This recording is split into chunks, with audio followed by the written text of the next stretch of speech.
Olá pessoal, saudações rubro-negras, começando mais um podcast Confraria Flamengo, falar hoje sobre o jogo Flamengo e Deportivo Táchira, pela estreia do Flamengo na Libertadores. Eu acho que todo mundo viu que foi o pior jogo do Flamengo sob o comando do Felipe Luiz, indiscutivelmente. Tecnicamente, o time não conseguiu acertar nada, e isso prejudicou em muito, óbvio, o jogo do Flamengo, né? Eu queria falar aqui primeiramente um ponto que eu ouvi até de comentaristas e falando que o Felipe Luiz jogou no 4-2-4. Isso aí, na minha opinião, não é verdadeiro. O time do Flamengo do Felipe Luiz joga no 4-4-2. O que aconteceu ontem é que quem jogou pelas pontas, pela ponta direita, né, o Michael, e pela ponta esquerda o Cebolinha, eles não conseguiram recompor a linha do meio de campo para formar 4 com os 2 volantes, certo? Então o Flamengo joga nesse sistema 4-4-2, porém ontem pareceu que o Flamengo jogou num 4-2-4 porque tanto o Michael quanto o Cebolinha, na grande maioria das vezes, quando o Deportivo Táchira conseguia sair jogando ou quando fazia alguma ligação direta, eles não conseguiam estar na mesma linha do Pulgar e do De La Cruz. Então a gente perdeu o meio de campo, assim. O De La Cruz e o Pulgar ficaram sobrecarregados, e se a gente lembrar do jogo, sempre vai ver o Cebolinha e o Michael correndo atrás dos adversários, porque eles não conseguiam fechar essa linha de 4 do meio de campo, que é fundamental para o esquema tático do Flamengo, que os 2 pontas consigam recompor essa linha de meio de campo. Quando joga o Gerson e o Plata, eles conseguem fazer isso muito bem. O Gerson, pelo fato de não ser um ponta de velocidade, que chega muito no fundo, né, ele joga mais como meia armador ali pelo lado direito, e o Plata tem um pulmão invejável. Eu acho que o jogo de ontem, para mim, ficou bem claro porque que o Plata é titular absoluto do Felipe Luiz. Que o Plata não é melhor tecnicamente do que Cebolinha, Michael, Luiz Araújo, não é. Mas ele consegue, ele tem um pulmão privilegiado, o Plata, então ele consegue recompor bem, fechar a linha lá junto com os volantes. Então, só queria falar isso porque eu vi já algumas pessoas falando: Felipe Luiz, professor Pardal, inclusive torcedores flamenguistas. Entendo que a decepção ontem, né, foi grande, o Flamengo não jogou nada contra um time fraquíssimo e tal, mas assim, analisar o jogo, ver o que aconteceu, né, para não ficar também querendo queimar o Felipe Luiz, pelo amor de Deus. E também vi comentaristas falando que o Flamengo jogou no 4-2-4, coisa que não foi. O que aconteceu é que os 2 pontas que jogaram ontem não conseguiram fechar os 4 do meio de campo, tá? Tecnicamente, Luiz Araújo e Michael abaixo da crítica, erraram tudo que tentaram, tudo. O Cebolinha, na minha visão, ainda está sem ritmo de jogo. O futebol do Cebolinha é muito físico, não de ficar trombando com o zagueiro, não. Físico que eu falo de velocidade, arranque, né? Ele tem que pegar a bola, passar por pegar a velocidade, aí o jogo dele flui. Então o Cebolinha também, não estou falando que ele jogou bem, foi mal, mas quero acreditar que tenha sido por essa falta de ritmo, já que ele vem de lesão, né? O Bruno Henrique, de centroavante ali, ele tenta, mas não é a característica dele.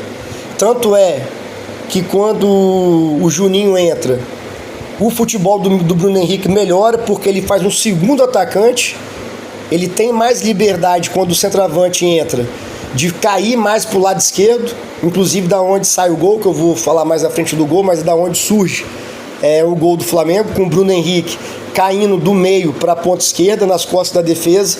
Isso aí ele é muito bom, né? O Flamengo ontem com o time praticamente reserva, os 4 da frente reserva, Michael, Luiz Araújo, o Bruno Henrique está jogando de titular porque o Pedro ainda não voltou, e o Cebolinha, que, né, o time ideal no momento do Felipe Luiz é o Cebolinha no banco para o Plata jogar.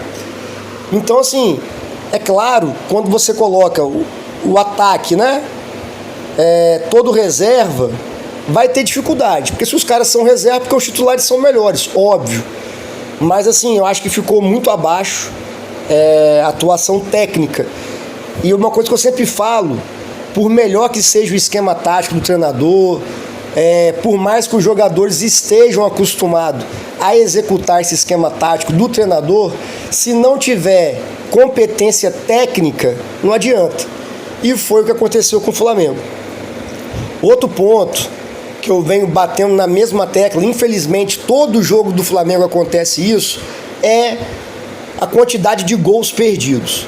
O jogo ontem, desde o início, foi um jogo difícil, o Flamengo não estava bem no jogo, o gramado nitidamente não era bom, algumas questões, a viagem foi longa, como o Bruno Henrique falou ao final do jogo, né? Viajaram 12 horas, depois mais 2 horas no aeroporto, por causa da alfândega, só tinha um funcionário. Isso aí influi, não justifica, mas de certa forma influi. Mas eu tô falando sempre, o Flamengo não pode perder a quantidade de gols cara a cara que perde. Então o jogo ontem difícil por uma série de fatores, o time não estava nada bem tecnicamente e o Luiz Araújo perde 2 gols da linha da pequena área. É coisa que não dá para aceitar. Eu não sei vocês, mas assim, a falha de um zagueiro, por exemplo, se o Léo Pereira ou o Léo Ortiz ontem dão uma falhada ali e o time adversário faz um gol, lógico que eu fico chateado, lógico. Mas nada me chateia mais do que um atacante, que joga no Flamengo, perder gol cara a cara. O que define o jogo é gol, sabe? Todos os times trabalham, a tática, todo o esquema tático é feito para finalização, para fazer o gol.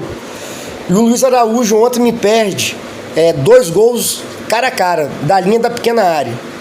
Ah, mas caiu na perna direita. Ah, mas a bola estava com efeito. Não tem desculpa.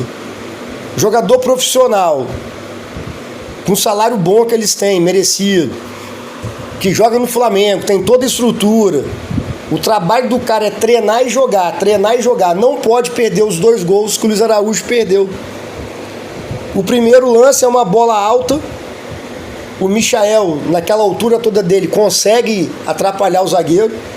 A bola sobra, quicando, a afeição para o Luiz Araújo. Ele simplesmente erra o gol. Não consegue nem acertar o gol. E o segundo lance do Luiz Araújo, para mim é pior ainda. Ele recebe a bola do Michael, um bom passe do Michael. Ele sai em velocidade, cara a cara. Não tinha nenhum marcador perto dele para dizer que pudesse atrapalhar. Ele poderia muito bem ter ajeitado o corpo para bater de esquerda, que é a perna dele. Ele chutou de direita em cima do goleiro. Não foi o goleiro que defendeu. O goleiro estava parado, a bola pegou na perna do goleiro. Então, assim, isso é uma coisa que me irrita muito, muito. E todo jogo acontece. No jogo de ontem foram esses 2 lances, mas que poderia ter mudado a história do jogo. No final do jogo, que o Flamengo ficou meio perdido, tomou uma bola na trave lá, aos 44 do segundo tempo.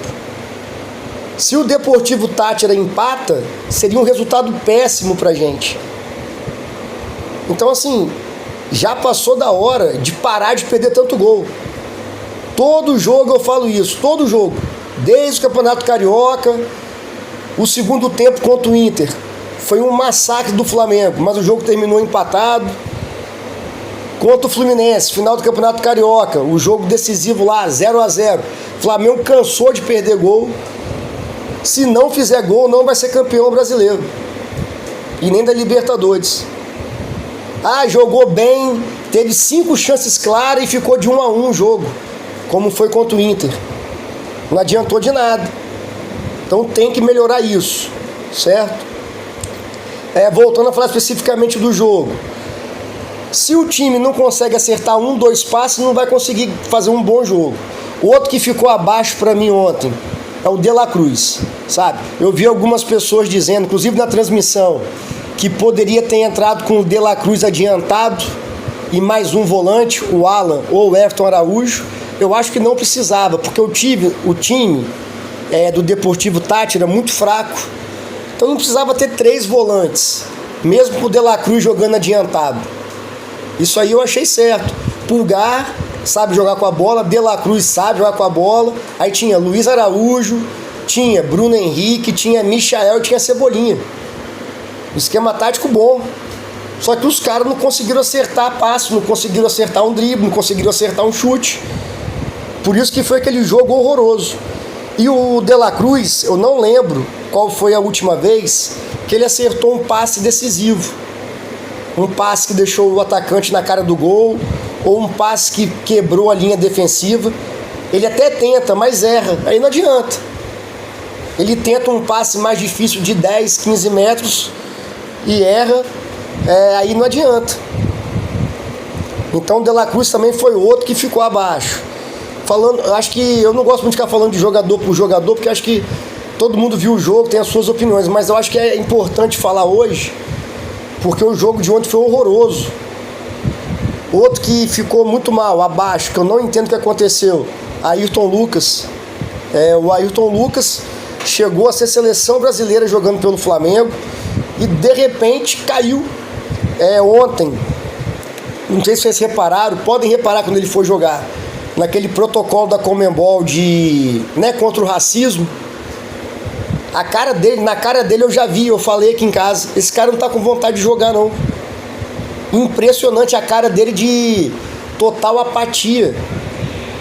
Não sei se ele perdeu a vontade de jogar, o que aconteceu. A chance que ele tinha tá na reserva. Agora eu entendo por que o Felipe Luiz botou o Varela na esquerda e não botou ele. Ele estava machucado, é verdade, mas teve situações que ele não estava machucado e o Felipe Luiz preferiu botar o Varela na esquerda.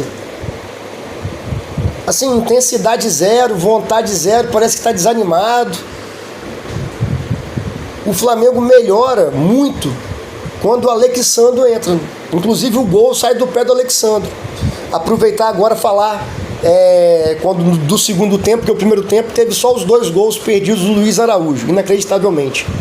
Segundo tempo, o Flamengo volta na mesma preguiça, não acertando nada, o Felipe Luiz faz as substituições. Alexandro entra e muda a cara do jogo. O Alexandro lembra muito, na minha opinião, o Felipe Luiz, quando o Felipe Luiz jogava. Alexandro não é um lateral veloz, não é driblador, mas ele tem 2 coisas que são fundamentais para qualquer jogador de qualquer posição. Primeiro, saber se posicionar na posição que joga. Ele, como lateral esquerdo, eu fico impressionado com o posicionamento dele, sempre correto. E segundo, ter inteligência, visão de jogo, saber jogar. Domina, acha o jogador bem colocado. Domina, levanta a cabeça, escolhe a jogada certa. Essa questão de escolher a jogada certa também chama inteligência de jogo. Coisa que Luiz Araújo, Michael tem dificuldade, velho, de escolher a melhor jogada. É impressionante como que na maioria das vezes, principalmente o Luiz Araújo, escolhe a jogada mais difícil, ou a que não era para ser. Ontem, mais uma vez, mostrou isso. Então o Alexandre, com a sua visão de jogo, posicionamento, o Flamengo passa a jogar um pouco melhor. E dos pés dele sai o gol do Flamengo. Uma enfiada de bola pro Cebolinha, Cebolinha cruza, Bruno Henrique, na posição que, na minha opinião, ele faz melhor. Esse segundo atacante caindo pela esquerda, para usar a velocidade dele nas costas da defesa, cabeceia para dentro da área, o centroavante de ofício, o Juninho, faz o gol de peito, a lá Pedro. Lembrei muito do Pedro, que se Deus quiser tá voltando esse mês agora, cansou de fazer gol de peito. O Pedro cansou de fazer gol de peito. E o Flamengo vence por 1-0, gol do Juninho. Talvez a crítica que eu posso fazer ao Felipe Luiz sobre a escalação, esquema tático, talvez já entrar com o Juninho de centroavante. O Luiz Araújo, tentando fazer a função do Arrascaeta, não dá certo. Ele não consegue. Como é que o Flamengo jogou ontem, dos 4 da frente? Michael numa ponta, Cebolinha na outra ponta, Bruno Henrique centralizado e o Luiz Araújo tentando ser esse meia de criação com liberdade para flutuar pela direita e flutuar pela esquerda. Só que ele não consegue, ele não tem essa inteligência. O negócio do Luiz Araújo é jogar na ponta, tentar um mano a mano e um chute. Às vezes ele vai bem, né? Então, assim, quanto o Inter, o Luiz Araújo não foi bem nessa posição e o Felipe Luiz ontem manteve ele. Deve estar treinando bem, alguma coisa. Então poderia, na minha opinião, já ter entrado com o Juninho de centroavante. Ah, mas quem ia armar o time? Aí adiantava, sem botar mais um volante, o time deles é fraco, precisaria de uma participação maior do De La Cruz, como mais criatividade, os pontas fazerem uma diagonal para dentro, ou os laterais, aí dava para preencher o meio de campo. Por exemplo, o time que jogou o primeiro tempo, se entra com o Juninho, quem poderia preencher o meio de campo? De La Cruz um pouquinho mais adiantado, os laterais podiam vir por dentro, Ayrton Lucas e o Varela, que jogou bem. Para mim ontem quem se salvou foi Varela e Pulgar, que jogaram bem. Então assim, poderia ter feito isso, né? Mas Felipe Luiz com certeza sabe que é o melhor para o time. Na escola hoje, estava conversando lá, o professor questionou por que o Matheus Gonçalves não entrou. Também não sei. O Matheus Gonçalves, das vezes que entrou para fazer essa função no lugar do Arrascaeta, jogou bem, se saiu bem. Não sei se está treinando mal, o que aconteceu para ele não ter tido essa oportunidade ontem de entrar no decorrer do jogo. Achei que ele entraria no lugar do Luiz Araújo para fazer essa função de meia de criação. Mas enfim, por tudo que eu já disse, foi um jogo ruim do Flamengo, resultado importante. O outro jogo do grupo do Flamengo na Libertadores terminou empatado, então Flamengo 3 pontos, Deportivo Táchira 0, os outros 2 times 1 pontinho. Quarta-feira no Maracanã, fazer um bom jogo, jogar bem para já fazer 6 pontos, tá? Só para terminar, é inegável, só para deixar claro que é inegável a falta que os titulares vão fazer a partir de agora. Começou o Brasileirão, Libertadores não tem jogo fácil, então você jogar sem Gerson, Arrascaeta, Plata e o Pedro vai fazer diferença. O Wesley também não jogou, o Alexandre entrou no decorrer da partida, sabe? Então assim, esses reservas que jogaram ontem, Michael, o próprio Cebolinha, Luiz Araújo, eles vão jogar bem quando eles entrarem no time titular. Por exemplo, Luiz Araújo vai jogar junto com o Gerson, vai tabelar com o Pedro, Arrascaeta, e lógico que o futebol dele vai melhorar do que ele tentar jogar com o Michael, que não estava bem, né? Então assim, não estou também aqui crucificando os caras que jogaram ontem, fizeram um mau jogo, é fato, mas não são nenhum pereba, né? Terra arrasada, longe disso. Eu acredito que eles têm muito que ajudar o Flamengo ainda, como eu acabei de dizer, entrando junto dos jogadores titulares. Para o jogo contra o Inter, a boa notícia: Gerson, Wesley e Arrascaeta já viajaram lá para Salvador, vão jogar contra o Vitória. Então acho que dá para ir com o time completo. A minha preocupação nesse elenco do Flamengo é em relação à zaga. Nós não temos zagueiro reserva nesse momento. O Danilo, que é um grandíssimo jogador, das poucas vezes que jogou, mostrou todo o talento que ele tem. Ele estava se recuperando de uma lesão e durante essa recuperação ele se machucou de novo, não tem previsão de volta. Então assim, acho que não vai dar para contar ali muito com o Danilo nessa temporada desgastante que o Flamengo tem. De zagueiro, a gente só tem Léo Ortiz e Léo Pereira. Danilo machucado. O menino que entrou ontem lá do Sub-20 tem 18 anos. Não sei se ele tiver que jogar jogos grandes, não sei como é que vai ser o comportamento dele. Então eu acredito que o Flamengo precisa, quando reabrir a janela, trazer mais um zagueiro bom, de confiança, para poder jogar. Porque o Léo Ortiz e o Léo Pereira, Deus ajude que eles não tenham nenhuma lesão, mas zagueiro toma cartão. Provavelmente eles vão ficar suspensos pelo 3º amarelo, não vão conseguir jogar toda quarta e sábado, quarta e domingo. Então acho importante o Flamengo rever essa questão do zagueiro e a questão do reserva para o Arrascaeta, que a gente desde 2019 não tem um jogador, um meia, que possa ser reserva do Arrascaeta. Então acho que isso aí é importante também o Flamengo agora, quando reabrir essa janela, ir no mercado e trazer um meia para ser o reserva do Arrascaeta. Valeu, pessoal, saudações rubro-negras, abraço.